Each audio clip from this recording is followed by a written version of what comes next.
Okay, third grade friends. So what I'd like for you to do now is I'd like for you to open up your 3B textbook, and I'd like for you to open up to page 128. I'll give you a second to do that. We're going to practice a couple of problems together.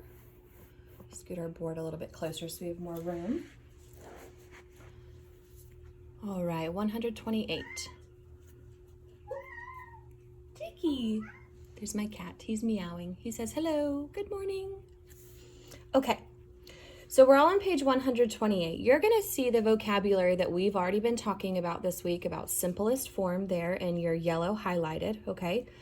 And at the top it says, is 2/4 the simplest fraction equivalent to 6/12? Well, we already looked at this, right? And we know that it is not, that you can actually break this down even further and you can get to 1/2. So 1/2 is the simplest form of 6/12, okay? Remember to use division to find a fraction in its simplest form. Okay, guys? All right, so let's go ahead and practice a little bit with this before we break out and do some workbook pages, okay? All right, so on our board, if you look down at number 3, that's the one that I'm doing, 4/12, okay? And we want to break this down into simplest form. There are 2 different ways that you can do this. It is okay whichever way you do. Now, if you do one way, you might have to do a couple extra steps to find this fraction in its simplest form, okay? But that's okay. So I'm going to give you guys just a second to solve this on your whiteboard, on a piece of paper.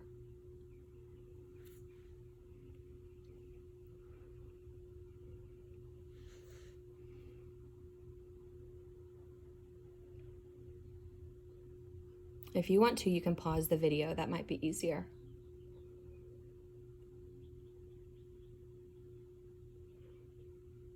Okay, so whether you've paused the video or you've started working this out, I'm going to go ahead and help you with some of the different ways that we can solve it. Remember, one way that we can do, especially when we've got even numbers, is we can divide by 2, right? So I'm going to come down here and I'm just going to put divide by 2. And I have to do the bottom the same as the top. So let's do the bottom. Let's do the denominator first. 12 divided by 2 is 6. 4 divided by 2 is 2. Now, if I look, 4/12 is equivalent to 2/6.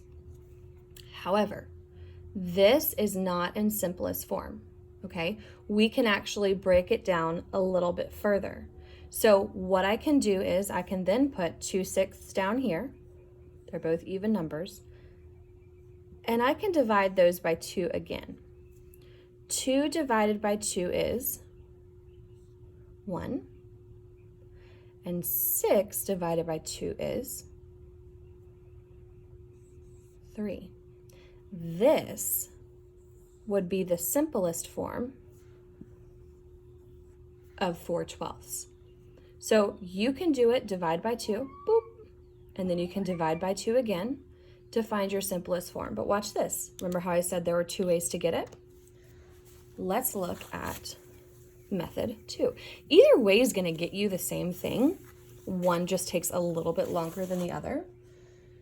So I encourage you sometimes to look past 2, even if you have even numbers, because you might be able to simplify it a little bit more quickly.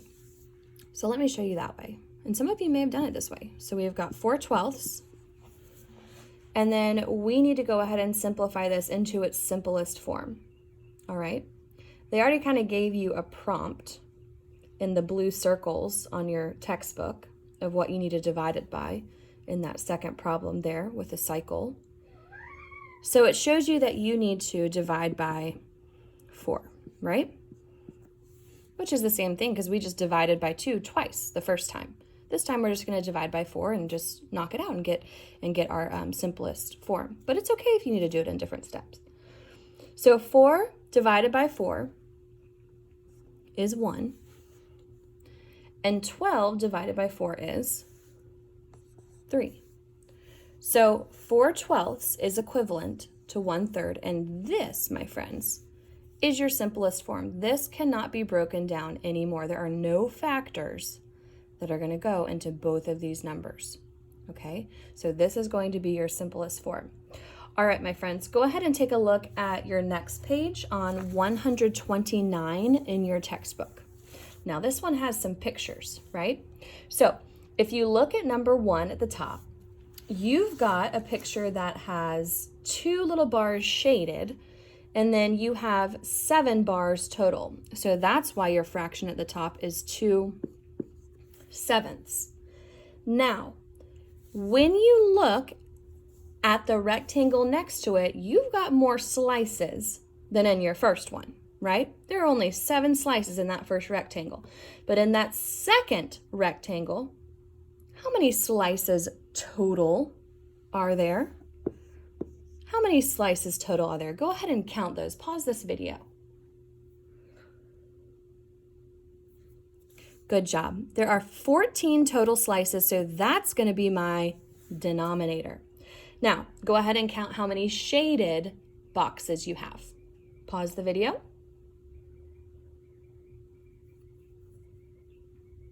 Good job. So you have 4 shaded. Now look at this. We went from a smaller fraction to a larger fraction. So did we divide to get to this? Or did we multiply to get to this? From here to here. What did we have to do? Did we multiply? Did we divide? Good job. We needed to multiply. Well, let's figure out what we needed to do in order to get there.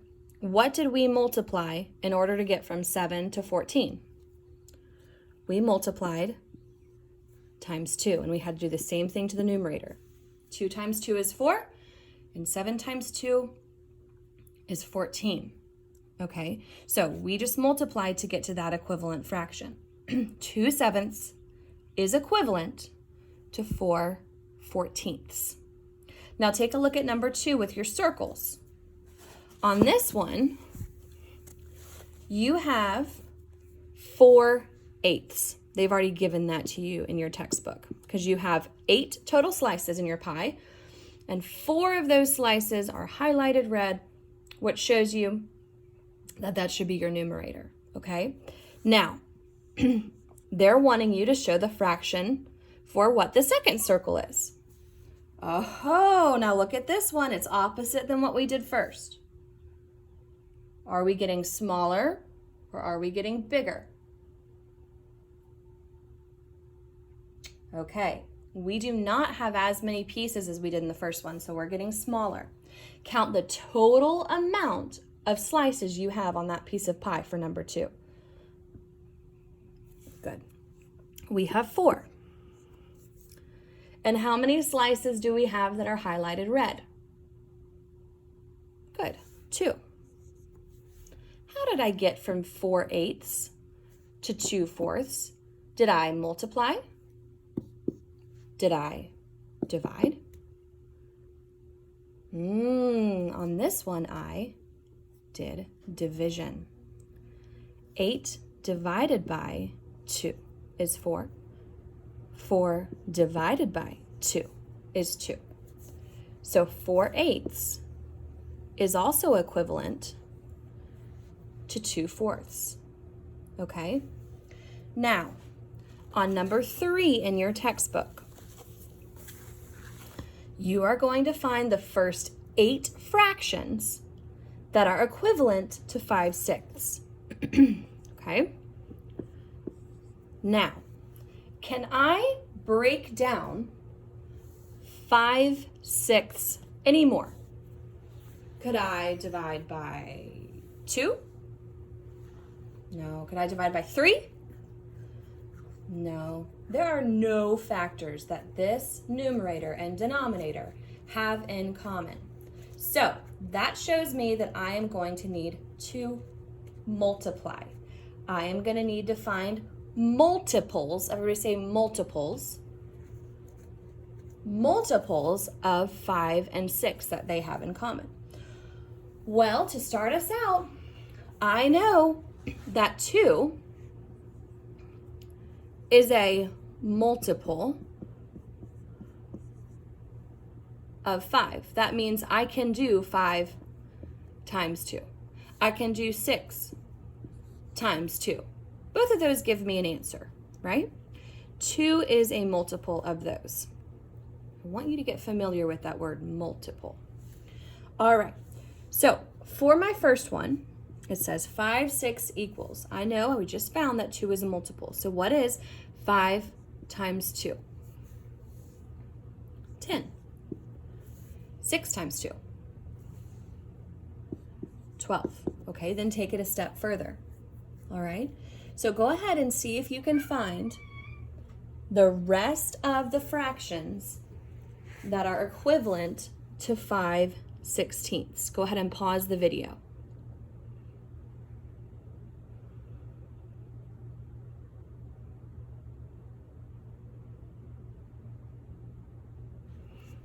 Okay, so the next one that you should have had next to 10/12 was if you used 3 as a multiple. So 5 times 3 is 15. 6 times 3 is 18. Okay, so that should have been your next one. Then the next blank, you should have written 4 as your multiple. So 5 times 4, 20. 6 times 4, 24. Okay, so that should have been your next blank. Then on the next one, you used 5 as a multiple,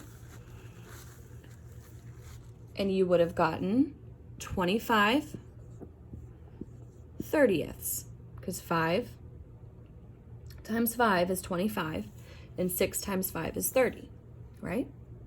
Then on the next one, you keep going up. See the pattern? Your next multiple is 5 times 6. Your multiple is 6, excuse me. 5 times 6 is 30.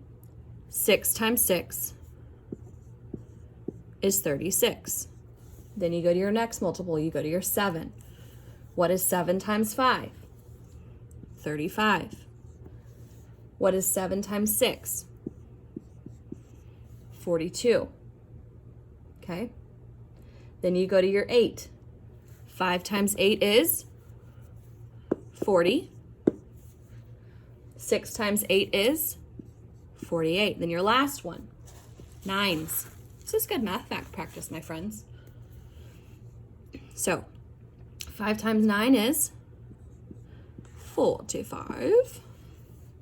And 6 times 9 is 54. So those would have been what you should have written down for your first 8 fractions that are equivalent to 5/6. Okay, so you just had to find your different multiples of 5 and 6 and go from there. All right, my sweet friends. So I know that you guys have your workbooks in your totes. So go ahead and turn your workbook 3B to page 97. I'd like for you to do 97 and 98 today in your workbook, all right? Parents, this is not for the kiddos, but parents, just so you can be sure, here are your answers for 97. Here are your answers for 98. So if you can go back and check over the kiddos. If you have any questions, we'll have some math check-in time later this week. Okay, so double check that. All right, guys, have fun learning. I miss you. Happy Tuesday. Mwah.